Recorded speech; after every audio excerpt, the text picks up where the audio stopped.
acompanhando nesse primeiro evento rumo ao terceiro Congresso da União Brasileira de Mulheres do Distrito Federal. De hoje até 27 de novembro, a gente se encontra aqui todas as semanas, em rodas de conversa, que culminarão com o festival Maria Vem com as Outras e com nossa plenária do terceiro Congresso. Eu sou Bia Figueiredo, formada em História, atuo há 25 anos na Câmara dos Deputados, 21 deles como assessora da deputada Jandira Fegali. E muito me honrou o convite para abrir esse primeiro encontro aqui da UBM do Distrito Federal. Eu costumo sempre dizer que na luta feminista não existe tema mais ou menos relevante. Todas as lutas que levam, né, à igualdade de direitos e à emancipação das mulheres são igualmente importantes. Mas eu achei assim simbólico que em meio a uma grave crise sanitária que a gente está vivendo, a UBM honre, né, seu nome e sua luta, abrindo essa roda de conversa a partir dessa questão da saúde. Ainda mais quando a gente está em outubro, o mês que a gente faz a campanha Outubro Rosa, de combate ao câncer de mama, e a gente sabe da importância do diagnóstico precoce para as mulheres. E isso só é possível com uma rede de serviços de saúde fortalecida, que dê às mulheres acesso a exames com rapidez, ao diagnóstico, a consultas e ao tratamento em si. Então, parece que, em meio a toda essa pandemia, algumas pessoas, de repente, descobriram o SUS, né, o serviço público. Sensação que eu tenho essa grande descoberta. Aliás, começando pelo ministro da Saúde atual. Da Saúde, descobriu recentemente. Hoje, ele disse que nunca tinha ouvido falar do SUS, não sabia o que era. Não sabia. E me espanta que ainda as pessoas concentrem muito o SUS, relacionem com a questão da pandemia. Mas o SUS, a gente sabe, é muito maior do que isso, né? E é só pelo SUS que a gente não está tendo um efeito mais devastador dessa pandemia, né? O SUS vai das políticas de planejamento familiar ao atendimento às mulheres vítimas de violência, as políticas, o acesso universal, né? Políticas como acesso ao pré-natal, ao parto humanizado, vacinação, o próprio tratamento de câncer e a rede para transplantes, tudo isso é SUS, né? E no reconhecimento, né, que tem que ser diário dos profissionais de saúde, muitos deles mulheres, como a Ana Carla, como vocês que estão aqui, né, a própria Norma, que tem que ser diário, né, e não só no momento de pandemia. Certamente. E por tudo isso eu digo que o SUS é, sem dúvida, uma causa feminista. Lutar pelo SUS é uma grande causa feminista. E para debater esse tema tão importante e caro para todas as mulheres, a gente tem aqui a doutora Norma Esther Negrete Campinheiro, que é ginecologista obstetra, especialista em saúde pública e mestre em ciências ambientais e saúde, servidora da Secretaria de Saúde do Distrito Federal, atua como médica de família e comunidade. Terapeuta comunitária, realiza rodas de terapia comunitária com estudantes de escolas públicas e com mulheres.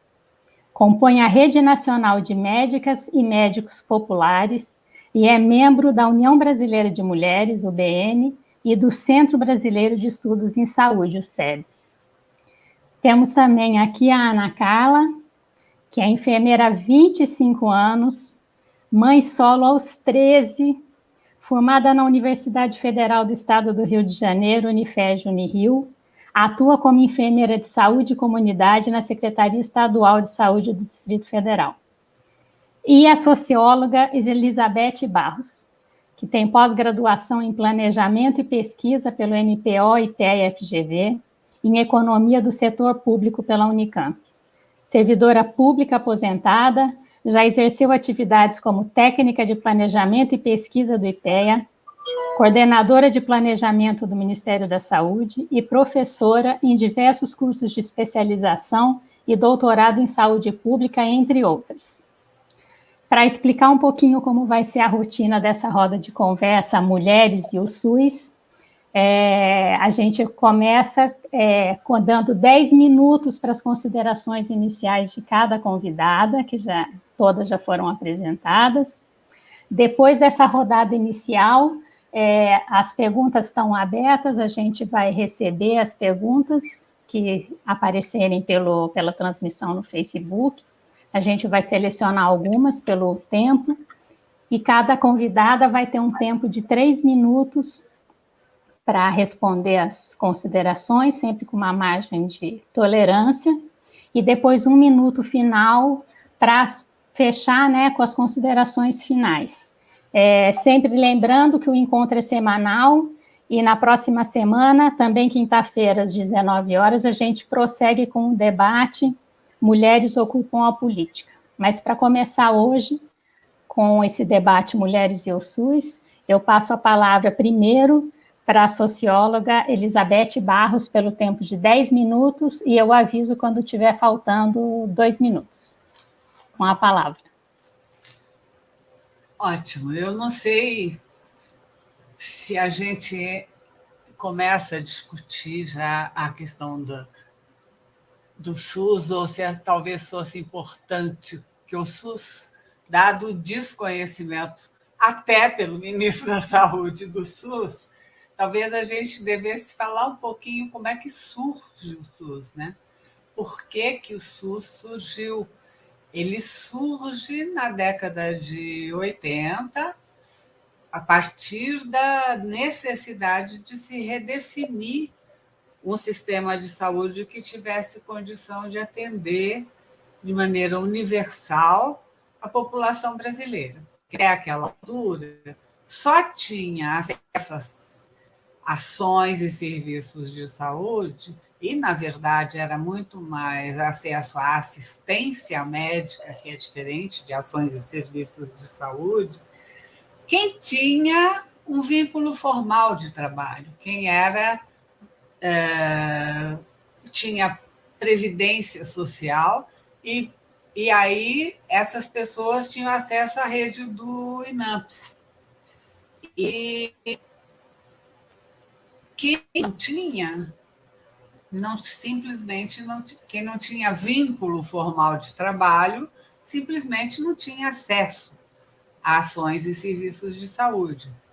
E nessa altura é que se começa a discutir a necessidade de ter um sistema de saúde que pudesse assegurar o acesso à população como um todo, né? Então, o SUS surge muito dentro dessa discussão. Como é que a gente universaliza o acesso? Como é que a gente consegue montar um sistema que atenda a todas as pessoas nas suas necessidades de saúde, né?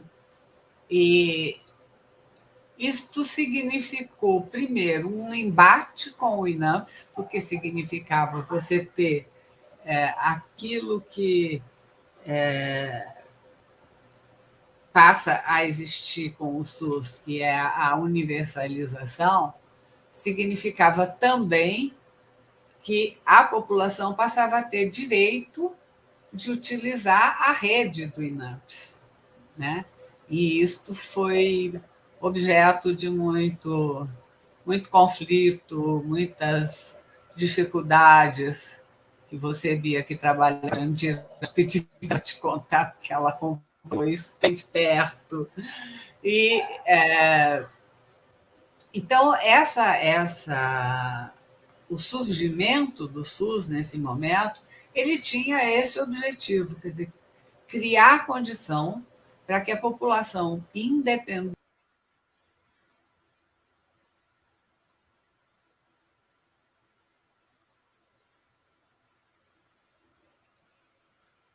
Acho que a Beth perdeu a conexão.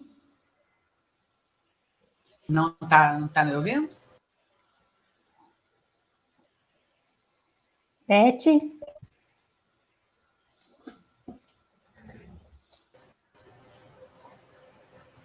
Voltou. Voltou? Voltou. Então, tá. Bom, então, eu acho que entender como surge o SUS e por que ele surge, né, é uma coisa importante para compreender a importância que ele teve. Né? Eu tenho visto ultimamente muitas pessoas fazerem referência ao SUS como uma revolução na atenção à saúde no Brasil. E eu acho que as pessoas que dizem isso têm alguma razão, porque realmente ele revolucionou o acesso aos serviços de saúde. Né? Bem, dito isto, a gente tem que falar um pouco a diferença que o SUS tem em relação ao INAMPS, que era o que oferecia algum acesso a serviços de saúde. O SUS, na verdade, ele surge também na esteira de uma discussão muito importante que acontece nas conferências de saúde, que são instâncias que agregam os usuários do sistema de saúde.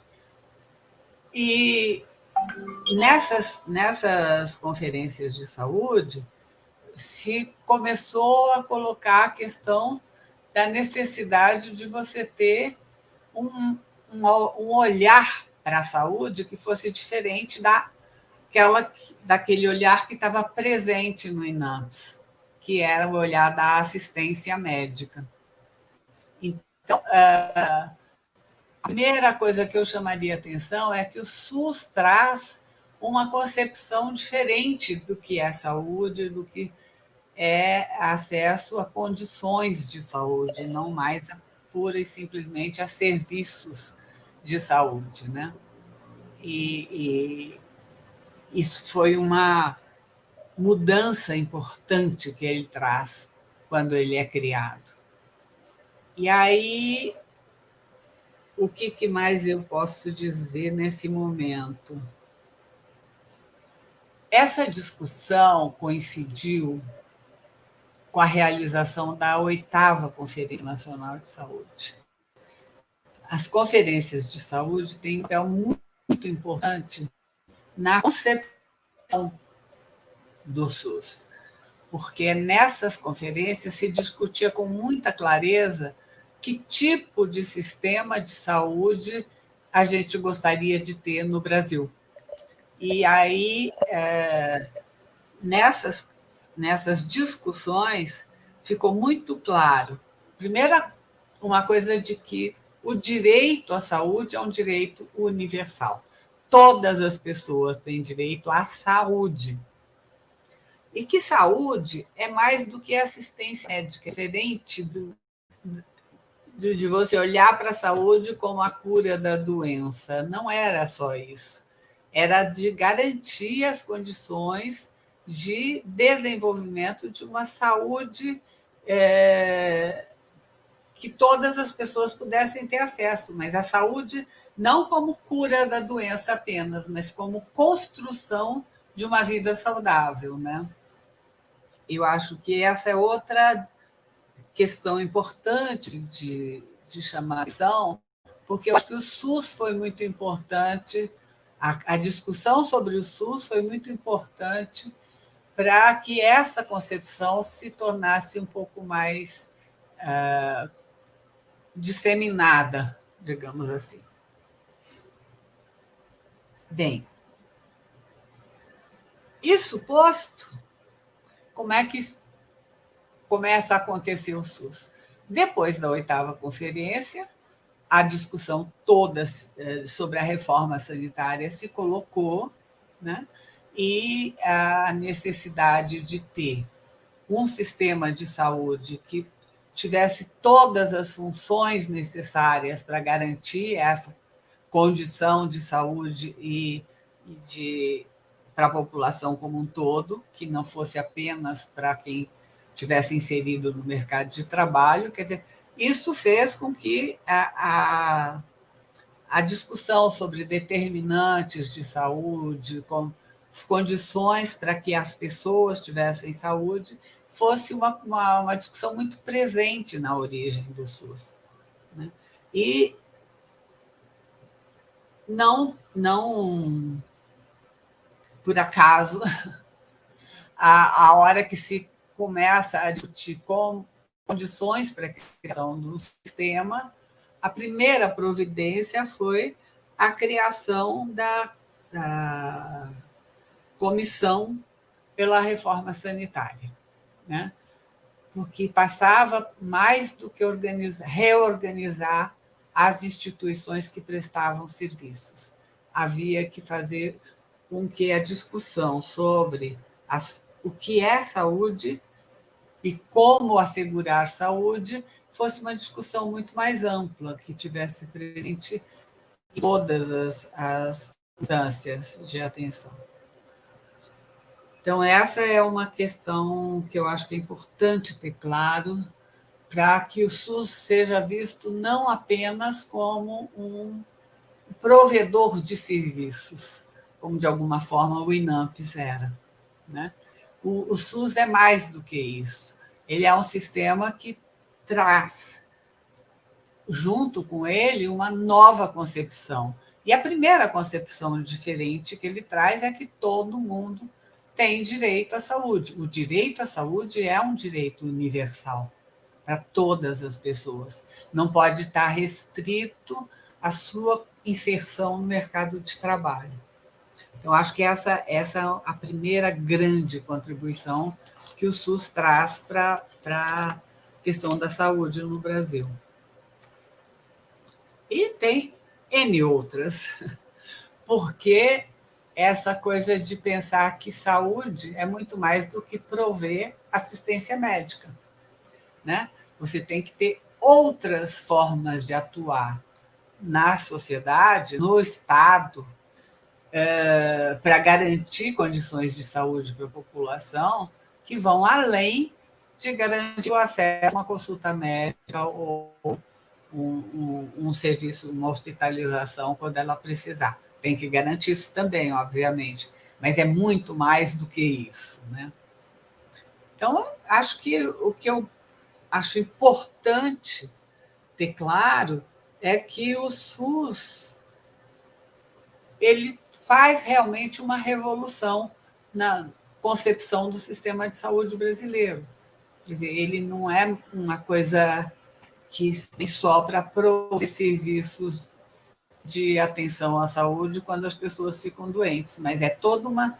Ele se propôs a ser toda uma discussão a respeito do que é saúde, do que é o direito à saúde e de como assegurar esse direito à saúde para uma população, para o total da população, não apenas para a população filiada à Previdência Social. Bom, eu não sei se tem mais alguma coisa que vocês gostariam que fosse dito, mas eu pararia por aqui nesse ponto. Obrigada, Beth. É importante porque nem todo mundo conhece mesmo a história do SUS, né? E como esse acesso universal foi uma grande conquista, né, do movimento da reforma sanitária. Foi muito importante, porque você tem que ter a carteira de trabalho ou comprar para ter o acesso, né? Hoje qualquer pessoa, porque mesmo quem acha que não usa o SUS, usa o SUS. Não existe pessoa, é vacinação, é vigilância sanitária, que muita gente acha que também não é SUS, sangue, né? A questão de sangue e hemoderivados é uma coisa muito importante do SUS, a política de medicamentos. Então, eu vejo muita gente falando, não, mas eu não uso o SUS. Não existe pessoa que não mas usa o SUS. Mas chama o SAMU quando se usa, né? Para dar seguimento, fossem a mesma coisa. Para dar seguimento aqui, agradeço muito, Beth. Para dar seguimento, vou dar a palavra agora para a Norma. Norma está com a gente? Também por 10 minutos, e quando tiver faltando 1 minuto, eu aviso, Norma.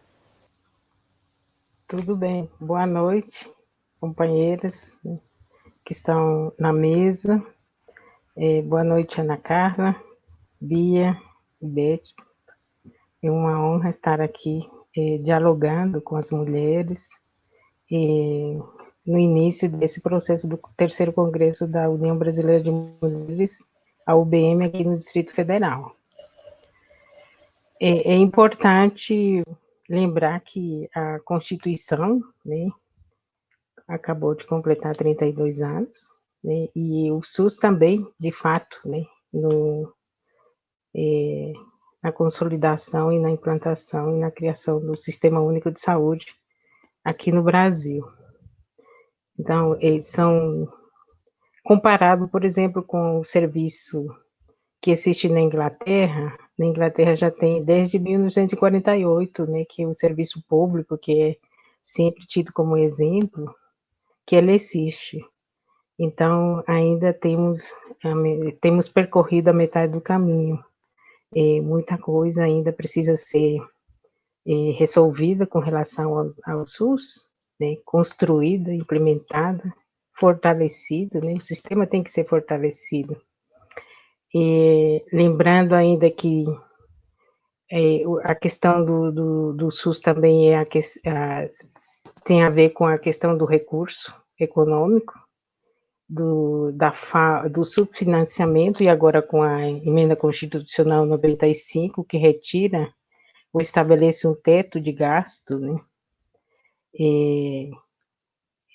E fragiliza também as ações e diminui, logicamente, o direito, né? Falando da Constituição, no artigo referente à criação do Sistema Único de Saúde, a Constituição é clara quando diz que a saúde é um direito do cidadão, da cidadã, e um dever do Estado. Então, esse artigo, ele tem uma cláusula pétrea.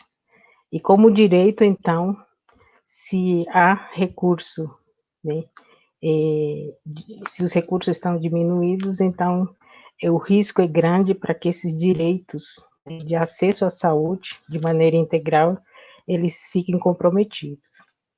E quando falamos das mulheres, já olhando especificamente para a questão das mulheres, esses direitos diminuídos com relação ao acesso à saúde são cruciais, né, e cruéis quando esses direitos são diminuídos.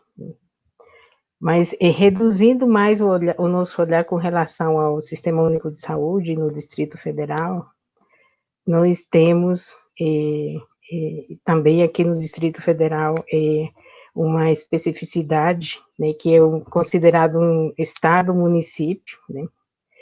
Então, tem um olhar, esse olhar também diferente, ele se reflete na gestão da saúde, né? O Distrito Federal, ele é gerido como se fosse um estado, ora um município. E pode ser que isso também tenha contribuído para que haja uma gestão um pouco distanciada quando se trata das diferentes cidades, né? Falando dos territórios, né, no sentido amplo, no espaço geográfico que o mestre Milton Santos definia como local de vida, né, onde as coisas acontecem. Então, às vezes, esse distanciamento, né, da gestão com relação aos diferentes territórios aqui no Distrito Federal tem impactado também na vida das mulheres. E mais ainda quando falamos nesse período da pandemia. O Distrito Federal, ele tem boas notícias, né, e outras não tão boas. Por exemplo, nesses últimos dias temos visto que saiu o resultado, né, a avaliação do Índice de Desenvolvimento Humano no Brasil. O Distrito Federal ocupa o primeiro lugar, à frente, inclusive, do estado de São Paulo. Muito bom. No entanto, a desigualdade, né,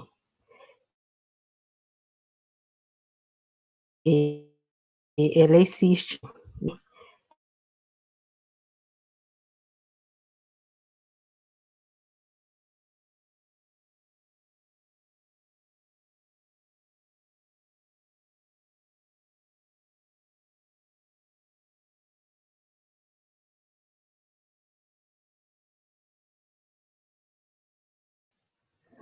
Oi. Sim, então, voltei. É, ao mesmo tempo que tem áreas e regiões e parte, né, do Distrito Federal, cidades como o Lago Sul, Lago Norte, no Piloto, e outras cidades com o IDH e o grande nível, né, socioeconômico comparável a alguns países do primeiro mundo. Nós temos, ao mesmo tempo, cidades onde a desigualdade é muito grande, com pouca infraestrutura. Por exemplo, agora a cidade que foi criada há um ano, Sol Nascente, que é considerada uma das maiores favelas horizontais do Brasil, onde tem mais de 130 mil habitantes com pouca infraestrutura, né? Então, pensando nisso, quem conhece as regiões, né, a Ceilândia, Sol Nascente, Pôr do Sol, Paranoá, Fercal e outras, né, São Sebastião. Então, dentro desses territórios também a heterogeneidade de situações, né?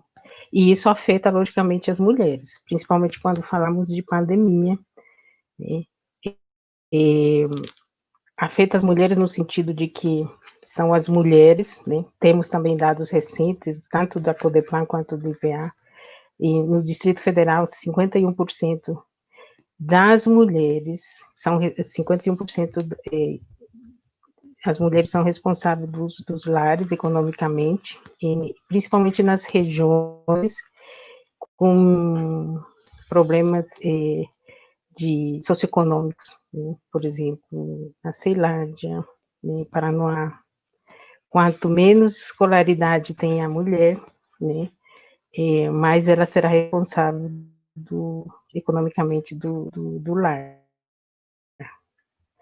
Isso tem repercussões na saúde, como a Bea falou, quando nós falamos de saúde, nós não estamos centralizando a ação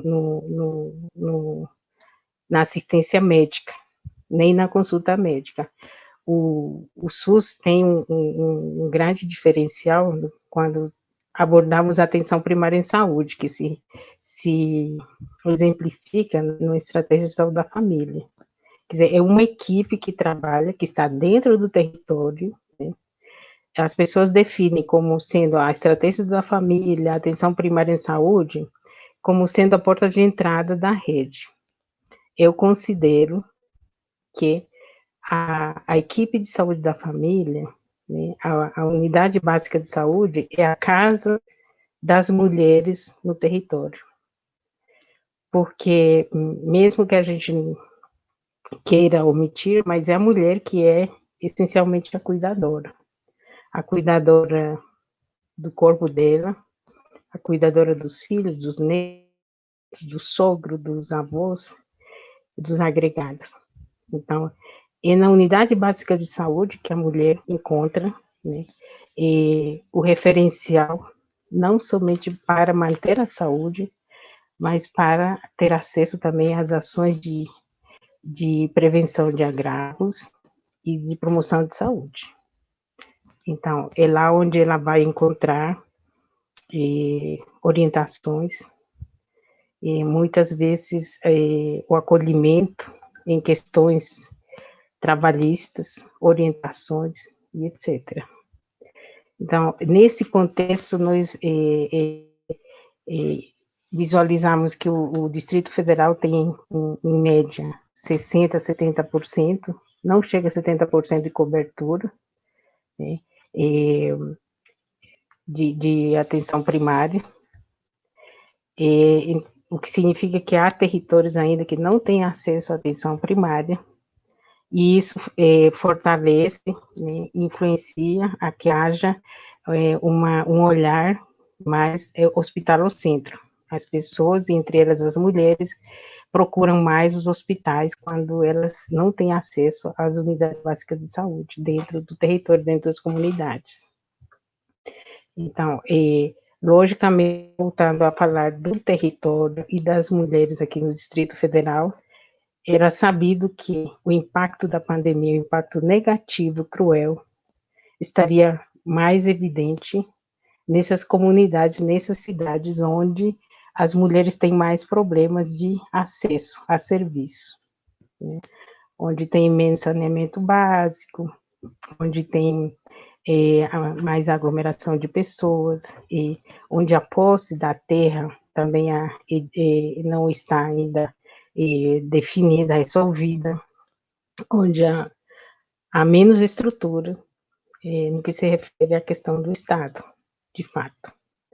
Então, a pandemia tem impactado muito essas mulheres, de maneira diferente, por exemplo, as mulheres que estão nas áreas nobres do Distrito Federal. Não há como esquecer dos mais de 3.000, quase 3.500 pessoas que faleceram e que deixaram ainda, né, muito sofrimento nessas famílias, e ainda com relação à questão geral do Brasil, são quase 149 mil óbitos, né? Pessoas falecidas, que eram tios, avós, irmãos, primos, filhos, etc., de pessoas que eram de alguém muito querido dentro das famílias, né? Então, nós tivemos também relacionado à pandemia, né, com relação, já falando do Distrito Federal, né, sem dúvidas tivemos um impacto também na vida das mulheres, a falta de atuação centralizada do Ministério da Saúde, né? A fala do ministro da Saúde deixa os trabalhadores da saúde, não sei, num estado de tristeza, né? Ou até de revolta, né? Porque ouvir do principal gestor da saúde, nesse momento terrível, o pior problema que tivemos nos últimos 100 anos, no que se refere à saúde pública, não somente no Brasil, mas a nível mesmo planetário, que ele possa afirmar que não conhecia o SUS, que está conhecendo agora, é como se estivesse batendo na cara da gente, né? E também, logicamente, é como se fosse uma bofetada na cara das mulheres e da população em geral, né? Nesses momentos de desespero, não somente no que se refere ao processo da doença, o que significou a pandemia para as mulheres, perda de emprego, isolamento, e etc. Então, não sei se em algum momento alguém poderá responder por toda essa situação. E tem a questão das gestantes também, né, Norma? A questão das gestantes, que o Brasil ocupou um triste índice, né, na questão, né? Muitas mulheres, a gente recebeu relatos com medo de fazer o pré-natal, que é tão fundamental, né, para uma gravidez. Por isso mesmo, a questão de desproteção no momento do parto, né? Sim, o pior, provavelmente, eu acho que essas mulheres ficaram um pouco desassistidas, mas as UBSs, as equipes de atenção primária, elas continuaram trabalhando. Aqui no Distrito Federal, não teve unidades, assim, algumas unidades pequenas podem ter fechado, mas porque os profissionais adoeceram, ou pelo Covid, né, ou por outras doenças. Mas, de maneira geral, as equipes continuaram nos territórios, nas comunidades, trabalhando, e o pré-natal, a gente sabe que ele tem sido realizado mesmo nos piores momentos da pandemia. Agora, logicamente, que o momento do parto, né, esse momento é que foi crucial, porque o parto normalmente é nas maternidades, né, a nível hospitalar.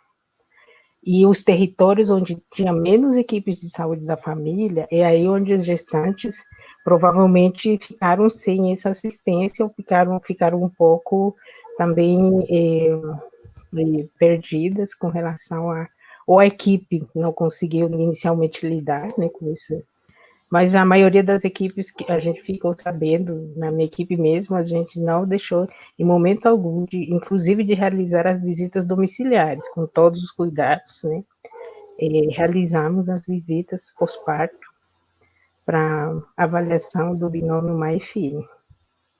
Ótimo. Agradeço, Norma. E só lembrando, né, Norma, que o SUS é um tripé, né? É financiamento, é uma gestão eficiente e recursos humanos. Se uma das pernas, que é a questão de desfinanciamento crônico, né? Fazer um sistema público do tamanho do SUS num país do tamanho do Brasil exige uma capacidade de financiamento grande que, infelizmente, mesmo antes da pandemia, a gente já observava que o desfinanciamento era muito grande. Agradeço, eu vou fazer um teste com a Ana Carla, que é a nossa próxima convidada a fazer uso da palavra. Ana Carla, será que se você tirar o fone de ouvido e falar sem o fone, funciona o áudio? Vamos fazer a experiência? Dá para ouvir? Me ouve? Agora estamos ouvindo, ótimo. Muito bem, 10 minutos, Ana Carla.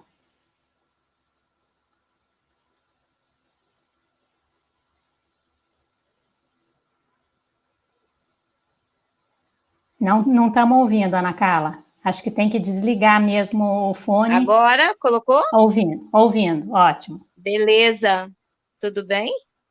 Tudo bom. Então, ouvindo essas duas feras falando do SUS, eu sou da época do SUS que ainda era INAMP, né? Então, tinha o INAMP, tinha o INPS, e as pessoas ficavam enlouquecidas. Eu não paguei meu INPS, como é que eu vou ter direito a ir no médico, a ir em um monte de lugar? Então, eu sou dessa época.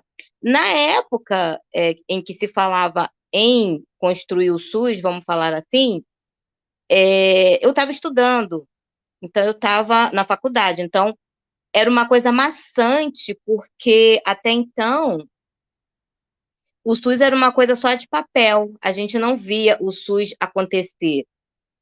Primeiro que eu estudava num bairro, na zona sul do Rio de Janeiro, que Botafogo, Praia Vermelha, em que as pessoas nem imaginavam que era o SUS, não usavam o SUS. Então, era uma coisa muito distante para mim naquela época. Mas, desde que eu me entendo por profissional, eu faço parte do SUS.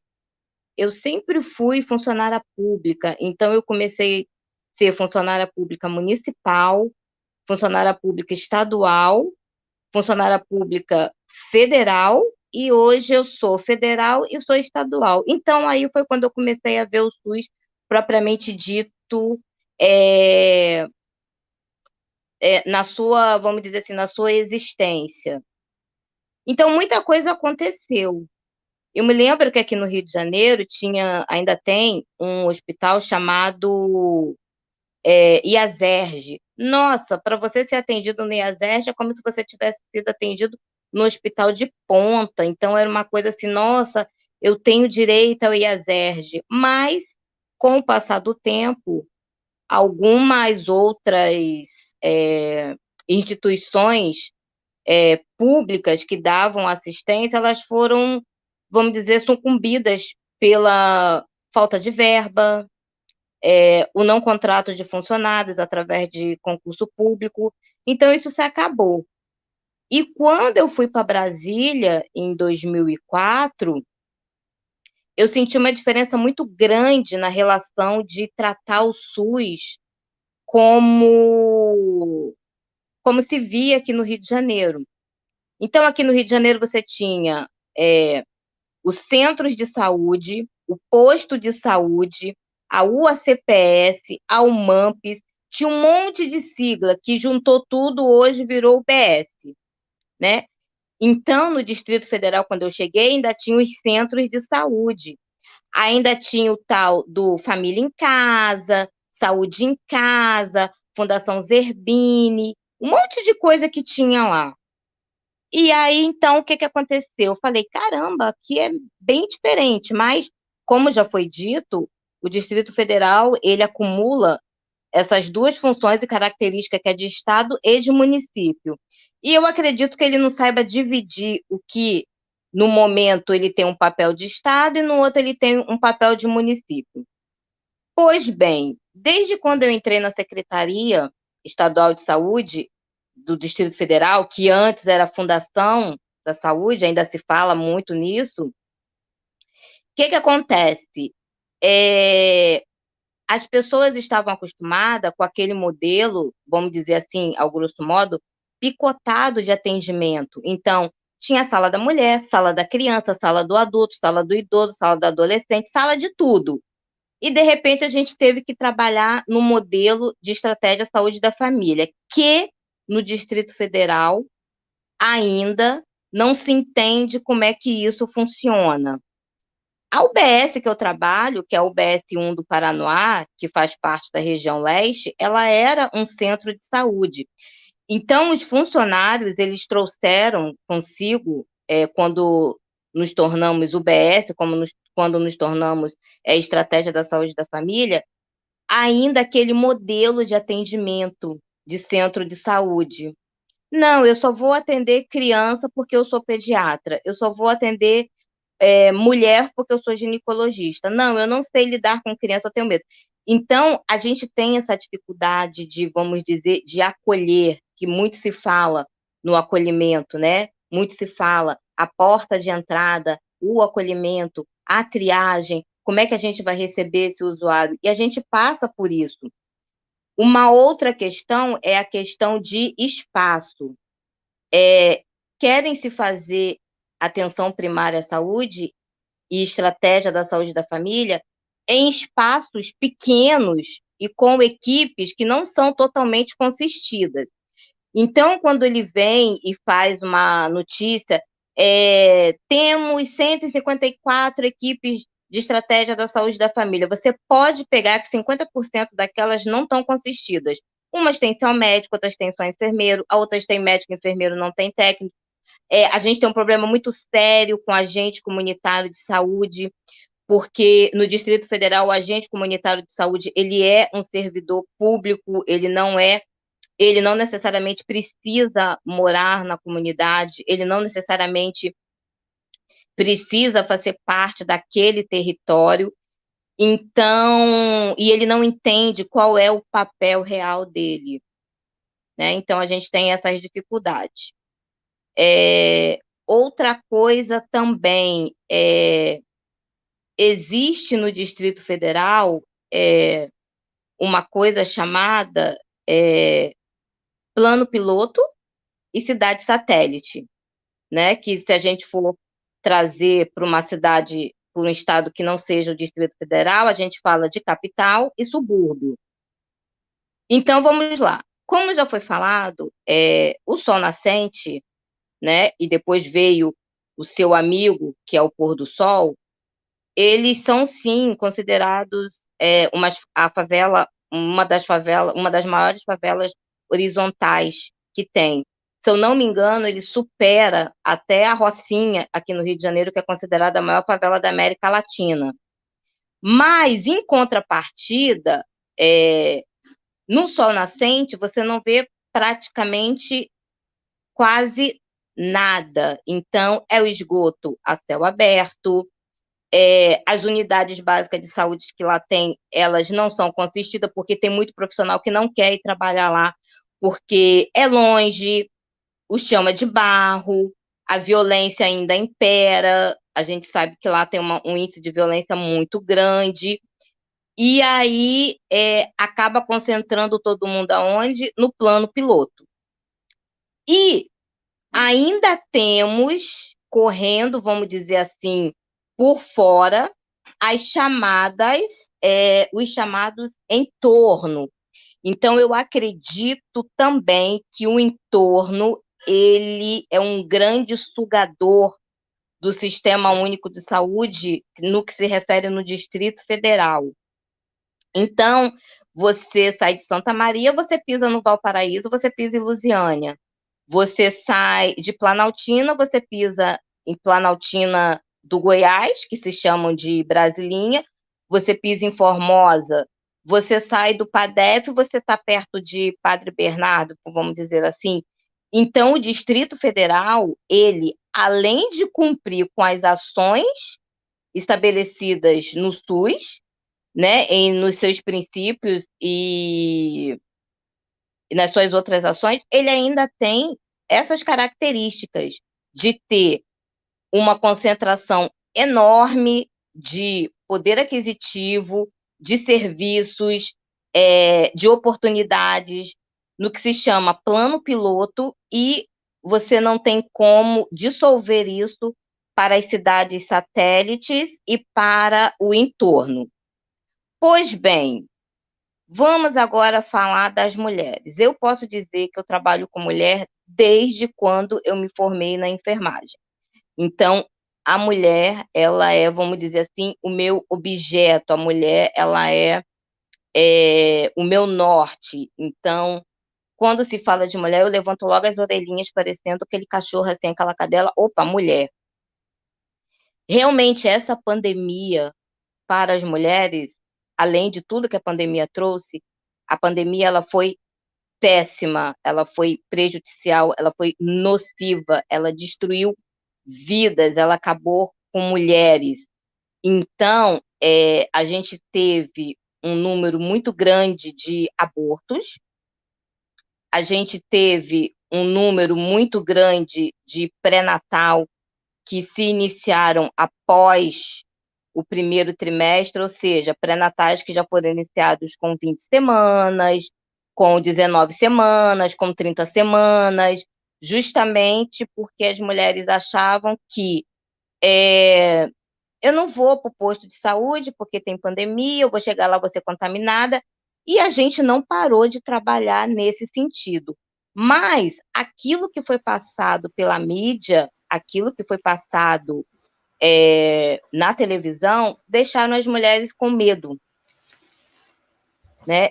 E agora a gente está tentando reverter essa situação, mas são situações que a gente vê que não vai ter jeito. Por exemplo, a sífilis, que é uma condição bem prejudicial tanto para a mulher e muito mais para a saúde do bebê. A sífilis no Distrito Federal, ela tem índices assim de contaminações de sífilis congênitas absurdas.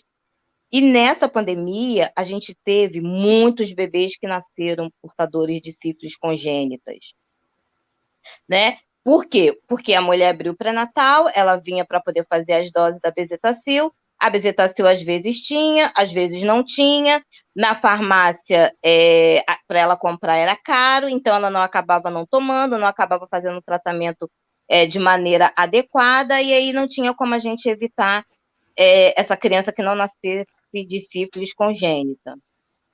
Outra coisa que ficou prejudicada, as mulheres a partir de 50 anos, aquelas que nunca fizeram preventivo na vida. Antes elas até procuravam o serviço, mas com a pandemia elas não procuraram, elas ficaram com medo. Existiu esse medo na população de procurar o serviço de saúde com medo de contaminação pelo Covid. Estavam errados? Não, porque a contaminação ela continua. Porém, a gente continua com esses serviços, mas não foi falado. Então, é muito complicado você brigar com algo que é passado na televisão e com aquilo que realmente acontece. Não houve uma campanha, né, Ana Carla? A nível federal, o governo federal acaba que joga a culpa nos governadores e nos prefeitos, mas não houve uma orientação a nível federal. Não, nada. Até das medidas sanitárias, né? Até essa questão de coisas fundamentais, como o pré-natal, como o exame preventivo, de não deixar de fazer, de procurar, né? E de ir de máscara, de levar, sempre passar o gel. O governo federal, na verdade, falhou, né? Nessa questão de dar uma orientação, né? Que cabe ao governo federal, para as pessoas se sentirem mais seguras a comparecer a esses serviços essenciais, né? Então, foi isso. E no Distrito Federal, apesar das diferenças, né, que a gente tem aqui, isso aconteceu. Isso aconteceu. Passando o olho aqui nos comentários, não teve quase pergunta, teve uma pergunta só da Santa Alves, que pergunta para as palestrantes sobre a importância da participação da comunidade no processo das conferências de saúde.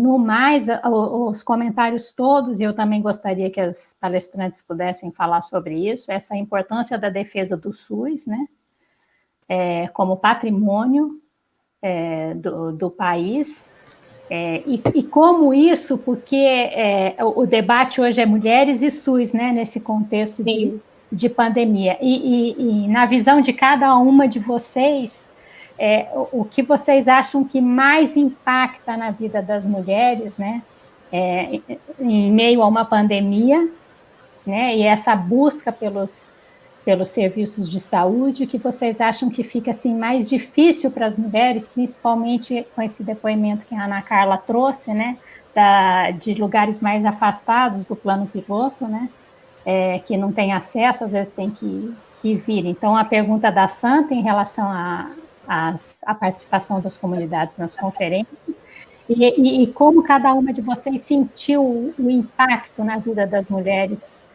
com a pandemia e essa procura dos serviços que o Serviço Público de Saúde oferece. Então, a gente acho que pode fazer na mesma ordem, dando 3 minutos para cada palestrante, começando pela Beth. Vamos lá. Bom, eu tenho uma dificuldade que é poder fazer uma fala tipo as outras fizeram, porque eu não tenho contato com a rede de serviço de saúde direto, né? O meu acompanhamento da questão de saúde sempre é muito mais à distância. Mas, de qualquer forma, eu acho que é uma questão importante para refletir, essa que foi levantada, de que o sistema de saúde ele tem que ser capaz de criar condições de acesso, e isso é uma coisa que a gente pouco fala, que as condições de acesso têm a ver com a localização do serviço, com a existência do profissional, com uma série de condições, mas é também uma questão de como o serviço se coloca diante da população que precisa dele, né? Como é que essa rede de serviços dá conta de estimular a sua clientela ao cuidar da saúde. Acho que essa que é a questão central. Então, eu penso que, nesse particular, a gente tem ainda uma precariedade grande. Quer dizer, é uma precariedade por várias razões, mas eu acho que tem uma questão também importante, que é o preparo das equipes de saúde para cumprir esse papel, para que elas tenham clareza de que cabe a elas estimular a população a cuidar da própria saúde, né? Então, eu acho que esse é um desafio que está posto aí e que eu acho que não é difícil de resolver, né, no sentido de que é muito mais um trabalho de interlocução com essas equipes, mas é pouco valorizado pela gestão do sistema de saúde. Quer dizer, a gestão do sistema de saúde não coloca essa questão como uma questão prioritária para ser trabalhada, né?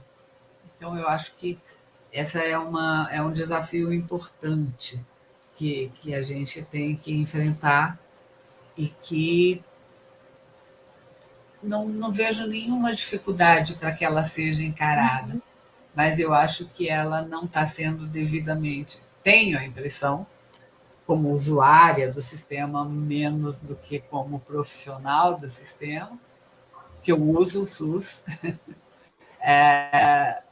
ela não está sendo suficientemente valorizada enquanto espaço de intervenção. Nesse sentido, a gente até teve um comentário dirigido especificamente a você, Beth, da Sônia Pereira dos Reis, que disse ter participado da última Conferência Nacional de Saúde, e que a proposta dela passou nos 4 eixos, mas que nela não viu sair do papel e virar lei. Então, às vezes, as coisas no papel, né, elas são muito boas eu acho que essa e é uma bonitas, né? questão para a gente também refletir, né? Que é a própria questão da participação da população, que é objeto da ação do sistema de saúde, na formulação de estratégias e de ações. Claro que não vamos esperar que elas nos deem as receitas técnicas, mas elas sabem muito bem como é o jeito de alcançar a população, isso eles sabem. Então, eu acho a Eline Jonas até falou que o SUS interessa a todos e principalmente as mulheres, né? E isso ficou bem claro em vários comentários, né? Como o impacto, né? Da falta de acesso aos serviços impacta muito as mulheres. Com certeza. Porque a mulher é a cuidadora da família, em geral, né? Ela é aquela que, além de ter que cuidar de si, para estar em condições de prover cuidados, ela tem que cuidar de filho, de marido, e então ela é a cuidadora. Então é importante que a mulher seja o centro do contato, que ela seja o núcleo do contato entre o sistema de saúde e as famílias, né? Não significa que só vai atender às necessidades das mulheres, mas significa que ela é o elo de ligação entre o sistema e as outras pessoas que precisam de serviço.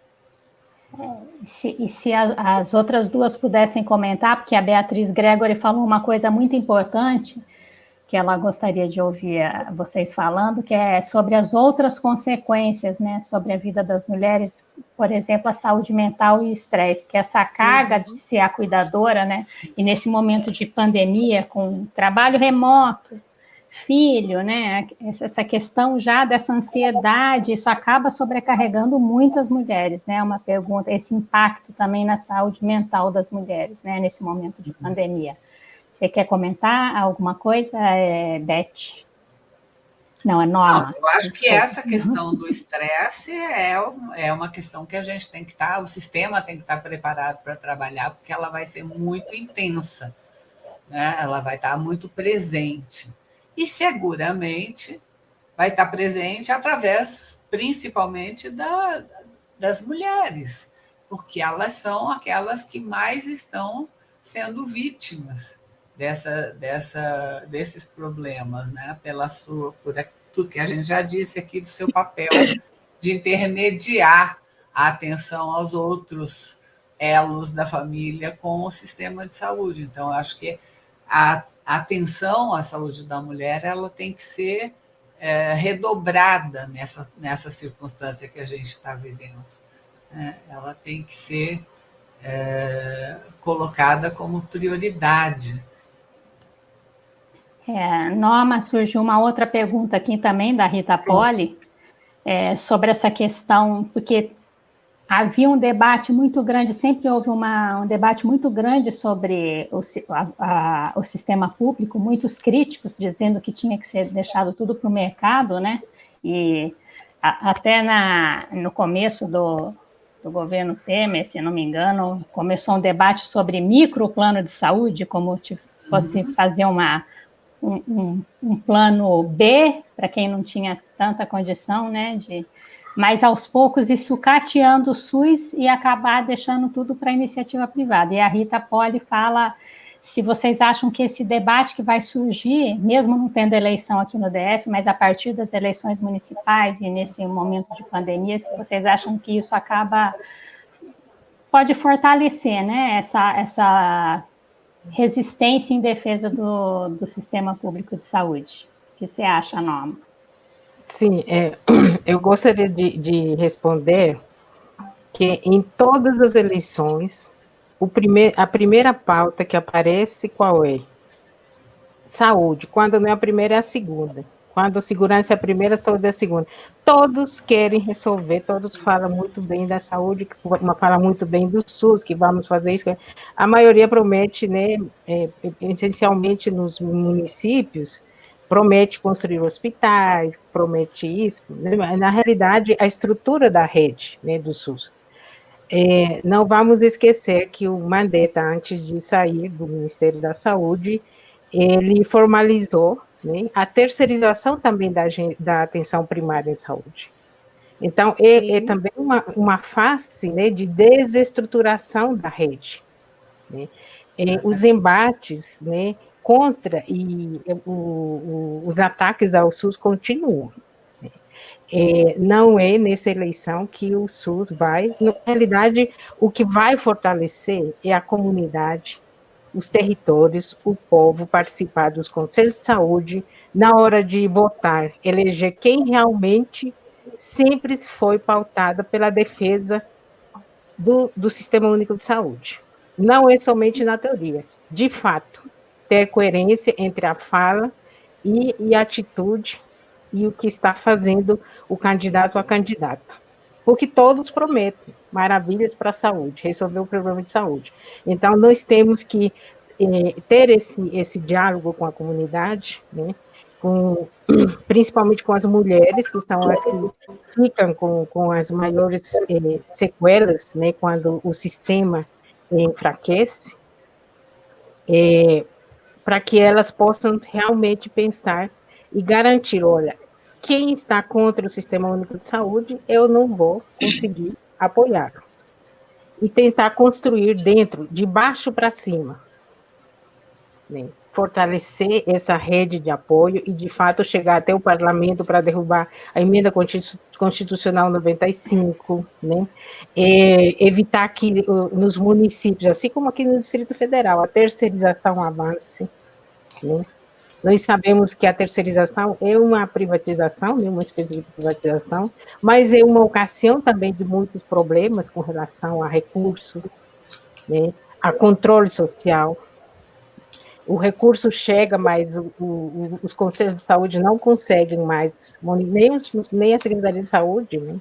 Então, essas questões têm que ser bem claras e bem dialogadas com a comunidade, em especial com as mulheres. Eu acho que esse seria o caminho também de fortalecer e pressionar o Congresso para que não continuem mais tendo, né, o favorecimento à desestruturação da rede do SUS, de maneira geral. Né? Ana Carla, você ficou por último e surgiu também uma pergunta da Ana Barros sobre a opinião sobre o futuro do SUS diante desse nosso cenário político-econômico. Olha, quando o SUS ainda era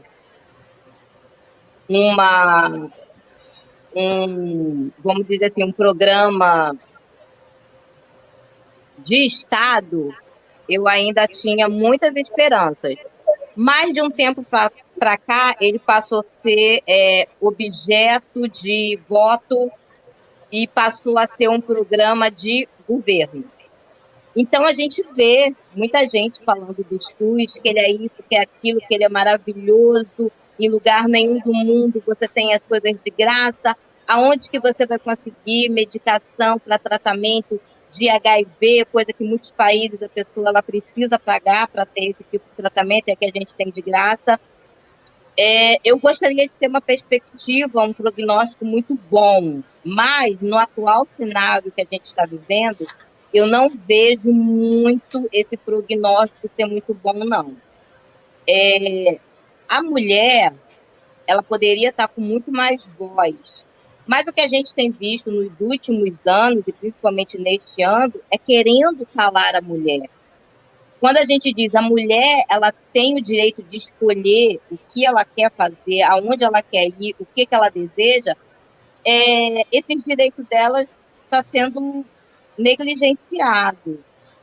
Então, se é a mulher que tem voz em casa, se é a mulher que sai para trabalhar, se é a mulher que é o chefe, a chefa de família, ela precisa, sim, estar, vamos dizer a palavra da moda, empoderada, no sentido de entender que, olha, mulher, o SUS, que é aquele programa que você leva seu filho todo mês para tomar a vacina, onde você não precisa pagar, porque na verdade você já pagou, que o SUS, aquele programa onde você faz o seu pré-natal, onde os exames de pré-natais eles são caríssimos se você for fazer particular, que o SUS, onde você coleta o seu preventivo, que o SUS, quando você sofre uma violência sexual, é aquele que vai te dar apoio, é aquele que tem o coquetel para oferecer para você, estão querendo simplesmente acabar. Então, eu acredito também que, por parte de muitos políticos e da gestão em si, não querem dar essa oportunidade, querem, vamos dizer assim, deixar a mulher muda. Né? Então, eu acredito sim que a gente precisa estar falando, a gente precisa estar mostrando, olha, o direito é esse. Você precisa saber que você tem o direito a isso tudo. Mas, quando eu estou na ponta e eu vou te falar como é que as coisas acontecem, existem gestões, existem profissionais em que eles têm medo dessa voz. Essa é a verdade. Você tem medo de ser confrontado por uma pessoa que vai chegar lá e vai falar assim, olha, eu posso fazer o meu pré-natal aonde eu quiser, independente do território onde eu moro, independente se eu faço parte da estratégia da saúde da família da quadratal, mas eu quero fazer aqui. Então, a gente precisa dizer para ela quais são os direitos, porque se ela entender pelo menos, vamos dizer, 30% dos direitos que ela tem, ela vai começar a multiplicar. E aí, ela multiplicando, a gente vai ver que as coisas vão se transformar. Isso é muito importante, porque a Constituição diz que saúde é direito de todos e dever do Estado. Então, essa questão que a Ana Carla levantou de não ser uma política de governo, a saúde é uma política de Estado, né? Não é esse governo, é aquele governo. Exatamente. Norma, acho que surgiu uma pergunta que você pode responder, porque enquanto a Laura deu um depoimento, um depoimento de como ela conseguiu fazer todo o pré-natal, né? Com segurança, o bebê nasceu bem, né? Isso comigo. Então, e a Tama pergunta, Tama Dias, como ficou a mortalidade de grávidas no DF? Quando estava o pico com 50 mortes diárias, ela diz ter visto uma denúncia da deputada Arlete sobre morte de grávidas em Ceilândia e Sol Nascente, mas que ela não viu isso na imprensa, que a imprensa não repercutiu. Como é que ficou essa questão das grávidas? O Brasil, pelos dados que existem, né, o Brasil seria o país onde teve mais, até agora, mais morte de grávidas ou de mulheres no ciclo gravídico puerperal.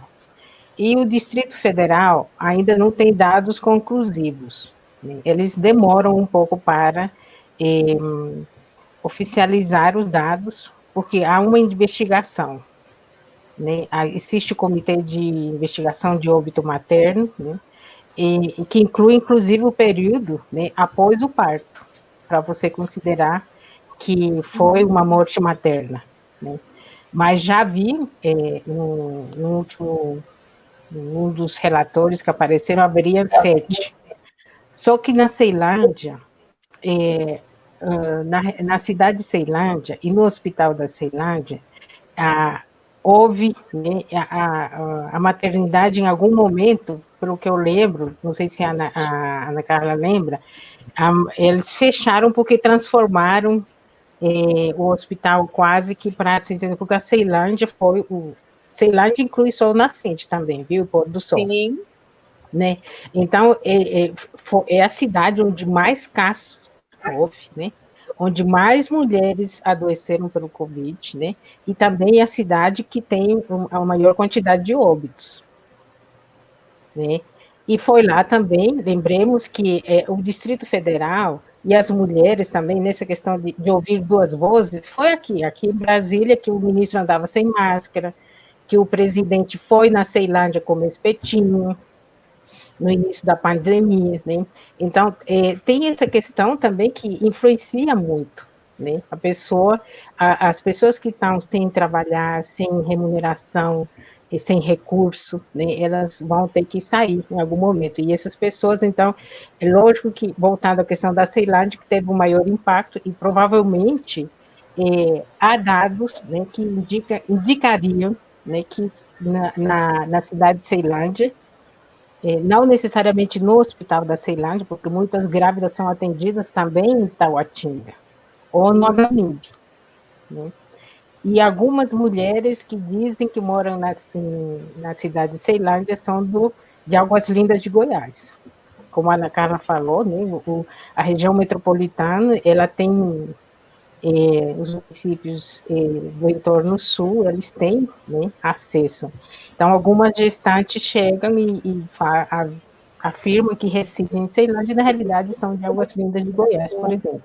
Então, todos esses dados provavelmente serão esclarecidos nos próximos dias, até o final do ano, né, veremos com clareza. Mas no Distrito Federal, sim, né, houve sim mortalidade de gestantes ou de puérperas por causa do Covid. Agora, tem que ser avaliado, foi por causa do pré-natal ou foi por intercorrência intraparto?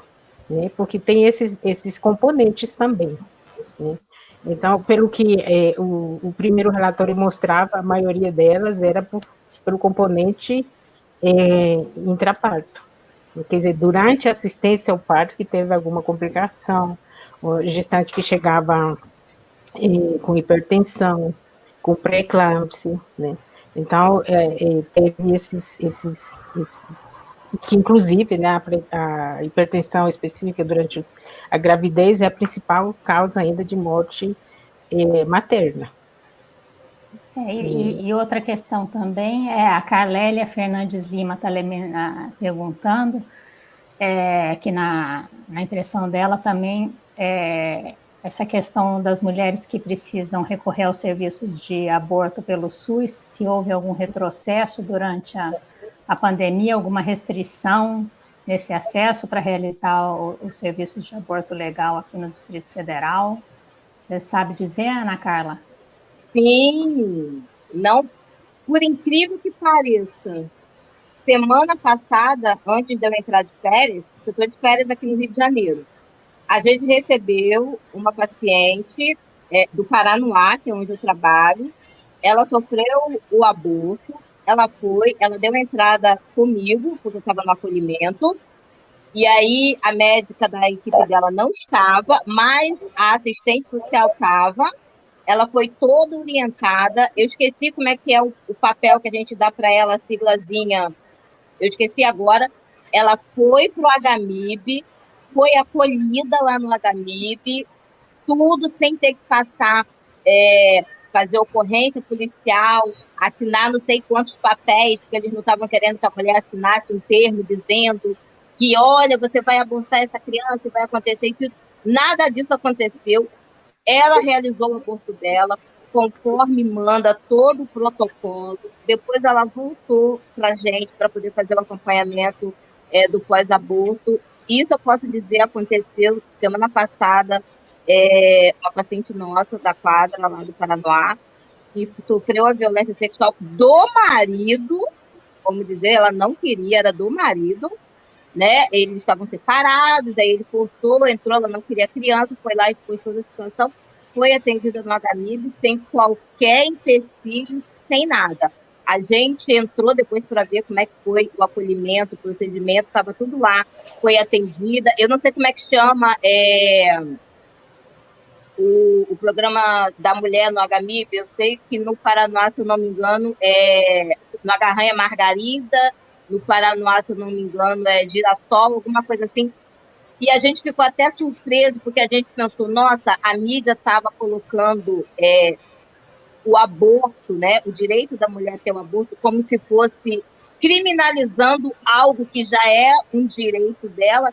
E, em contrapartida, a gente teve esse caso que aconteceu e foi bem próximo. Então, quer dizer, eu acho que a gente pode ter pelo menos uma esperança de alguma coisa mudar nesse sentido.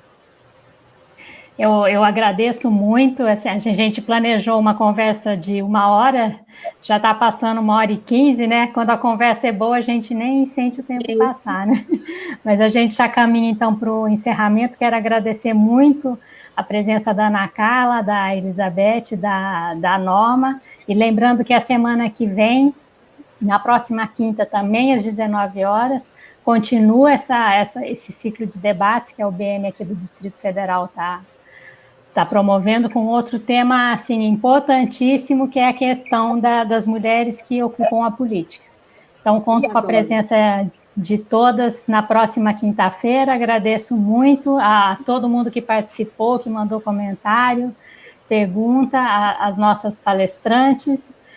Boa noite para todo mundo e até a semana que vem. Boa noite, tchau. Boa noite, foi um prazer. Prazer. Vida longa às mulheres no Distrito Federal. E ao SUS. E ao SUS. Não, eu só queria falar uma coisa, não sei se dá tempo. Sim. A Jandira Fegali, quando eu estudava na Unirio, ela era pra gente, tipo assim, essa mulher fera demais. Ela era era a pessoa que a gente endeusava, porque na época que eu estava estudando, foi a época do projeto de lei dela que deu direito ao servidor público a ter 2 vínculos empregatícios. Era só médico. Isso, era só médico. Então, isso gerou isso teve processo. Porque não pode acumular 60 horas. E no projeto de lei dela, que está lá na Constituição, diz que você precisa ter, porque você pode ter 2 empregos públicos, desde que você tenha compatibilidade de carga horária. Em momento algum foi colocado horas. Então, eu falo da Jandira, porque eu sou aqui do Rio de Janeiro, sempre votei nela, agora eu vou pro lado da política, mas ela, na época da faculdade, era o ícone. E continua assim. Uma guerreira. Vou falar assim, Ana. Tá bom? Um abraço para vocês. Um abraço, boa noite. Beijo. Boa noite. Boa noite. Tchau.